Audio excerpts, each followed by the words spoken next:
Modul Sharing Session dan Tryout Wakil Manajer Investasi IPK. Pelajaran Portofolio. Teori diversifikasi. Diversifikasi yang baik dapat menurunkan risiko non-sistematik atau risiko yang bukan disebabkan karena pengaruh makroekonomi. Pengaruh makroekonomi disebut sebagai risiko sistemik karena dampaknya yang menyeluruh atau sistemik terhadap perekonomian secara keseluruhan. Misalkan inflasi atau kenaikan suku bunga atau mata uang yang terdepresiasi, sementara hal itu sama sekali tidak bisa perusahaan kontrol.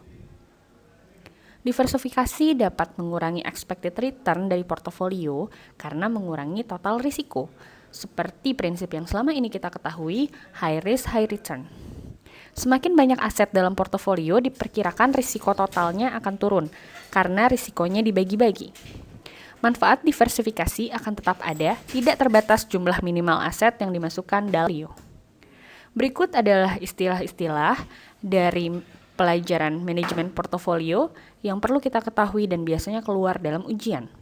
Yang pertama adalah kovarian, menggambarkan keterikatan hubungan pergerakan antara dua aset berisiko antara dua saham. Jadi hint-nya di sini adalah keterikatan hubungan pergerakan antara dua aset berisiko.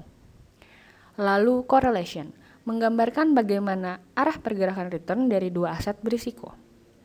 Reduce risk, untuk mengurangi risiko dalam portofolio, masukkan aset-aset yang memiliki korelasi negatif sempurna, atau paling tidak korelasinya negatif. Beta, apabila portofolio terdiversifikasi sempurna, maka beta akan sama dengan 1, digambarkan dalam rasio Trainer. Rasio Jensen, mengukur performa portofolio berdasarkan portofolio aktual dikurangi dengan imbal hasil yang diinginkan. Rasio Sharpe, menggambarkan hubungan antara risiko dengan return. Portofolio efisien, jika memberikan return terbesar dengan risiko sama atau memberikan risiko terkecil dengan return sama. Portofolio disebut efisien apabila rasio Sharpe sama dengan rasio Trainer.